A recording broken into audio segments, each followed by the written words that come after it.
Hey everybody, it's Anna J. Wilner with the Bookish Nook, part of the Author Library Network in association with Creative Edge Publicity. Today I have with me a very special guest, Dr. Lewena Bayer. Would you like to introduce yourself? Hi, Anna. Sure. Thank you so much. It's really a pleasure to be here. Thank you. I am president and CEO of Civility Experts Worldwide.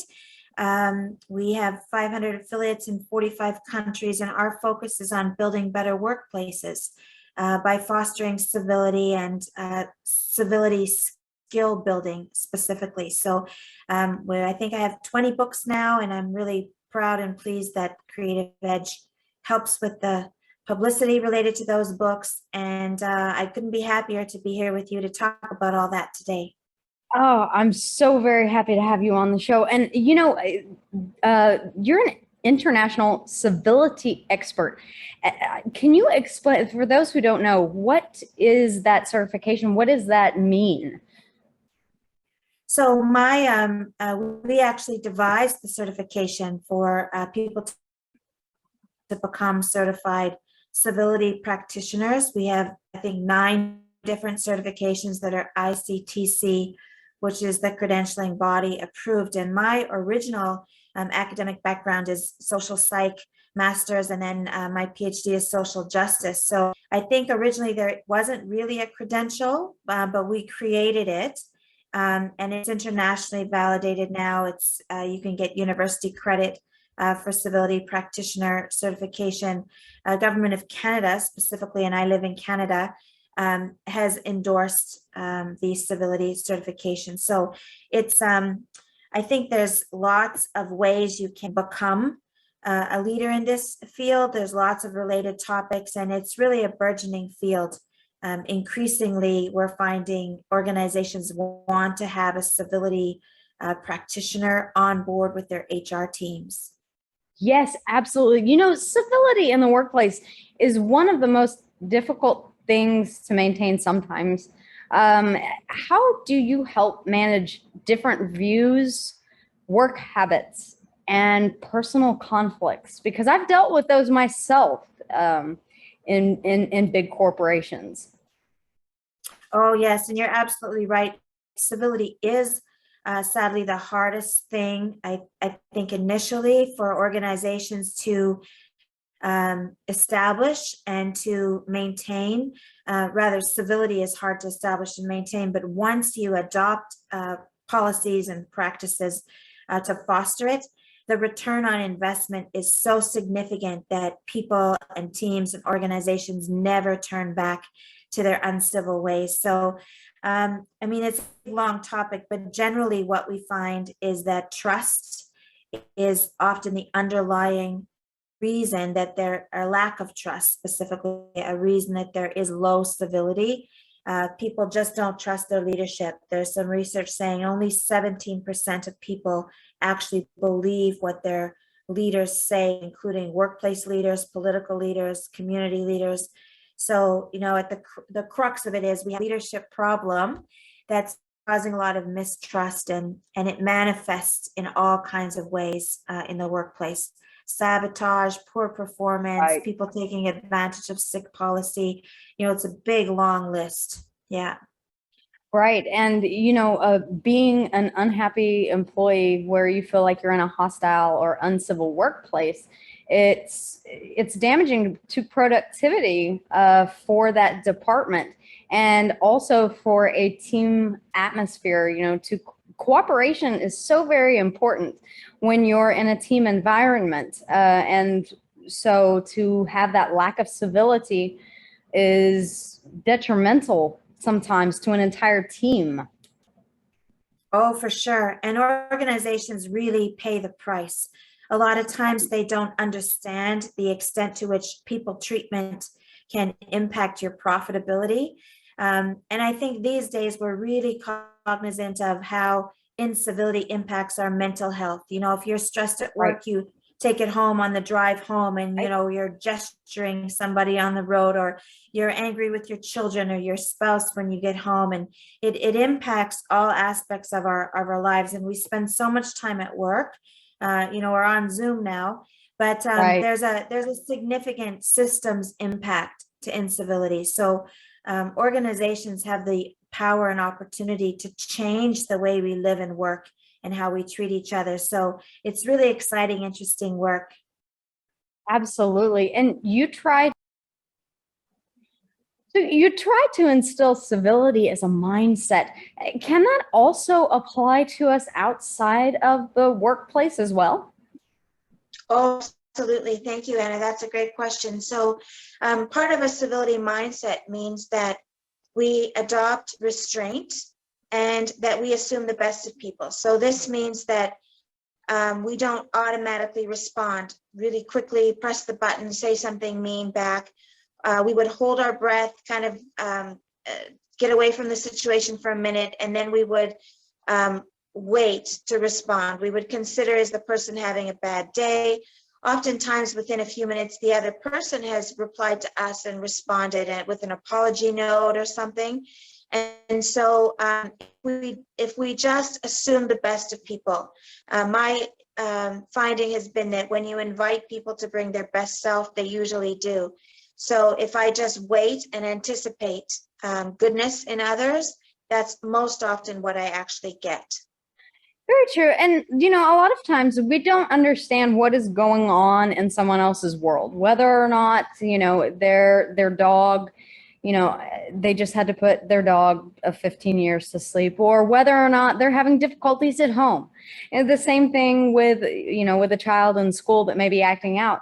Employees have things at home that, they bring to the workplace, and they bring the workplace home, as you said earlier. So there's that bit of crossover. We just never know what's going on in someone's mind when they send something. So giving them the benefit of the doubt, I think that's great. I try and do that all the time, and really clarify, is that really how they meant for that to come out, or so. That's right. And if we're not sure, then this is where curiosity is part of a civility mindset. It's where we ask a polite question. Right. If I'm not sure, don't make assumptions. Like, ask people, be brave, or say, the way you talk to me, and I kind of hurt my feelings. If you meant to do that, we should talk about it. And if it was an accident, please tell me how I can help you reduce your stress or whatever, right? What can I do to help you be your better self, right? Right, absolutely. Yes, I've had a situation where I said the same thing. I said, it seemed, is there anything that I can do to help you? And giving that, that offer to help lighten their load or their burden, because they may be inundated with work, and it's, there's something that you can do to help them to improve their mindset and their stress level. And that changes the game completely whenever you offer a positive response to a somewhat negative response. Absolutely. Absolutely. So what are some of the most difficult patterns that people might have trouble changing that you found?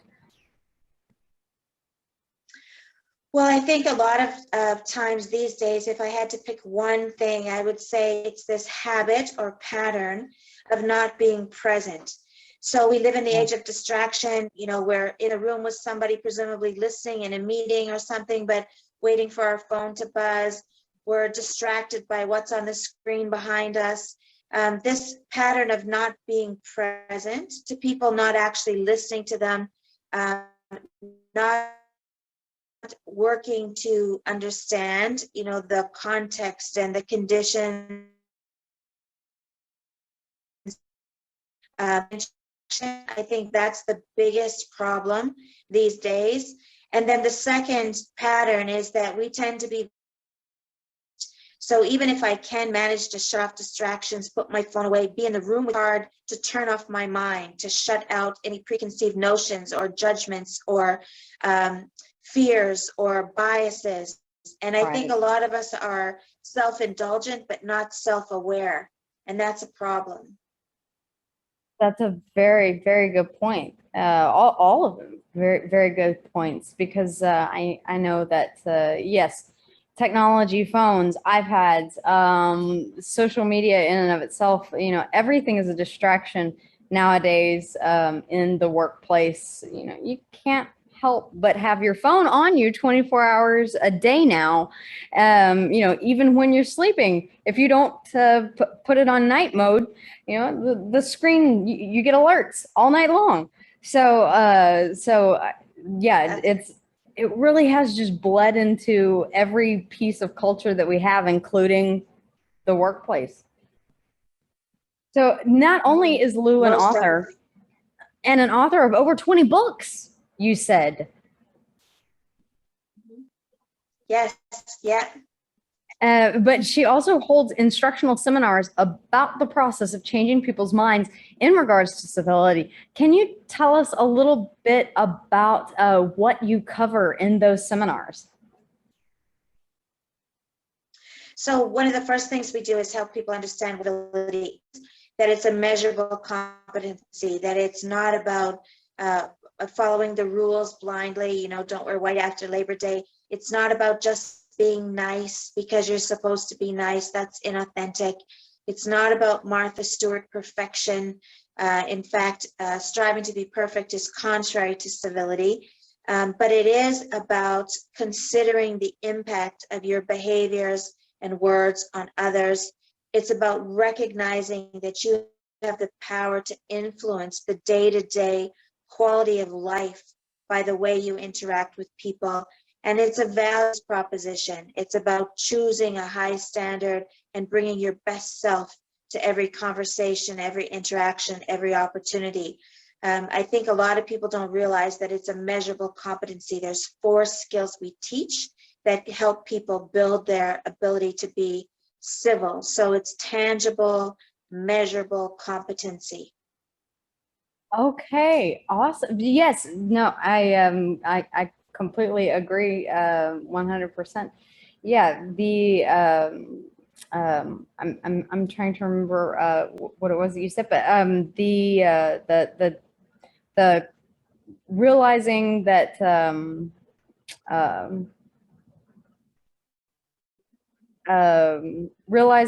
that it's not just something that perfection is an illusion. There you go. That's what I was going for. So perfection is an illusion. It doesn't exist. Stop trying to portray it. We put on makeup whenever we go to work every day. We dress nicely whenever we go to work every day. But whenever we get home, we're in comfy clothes, and that's who we truly are. And you really can tell a difference whenever you get into that comfortable space.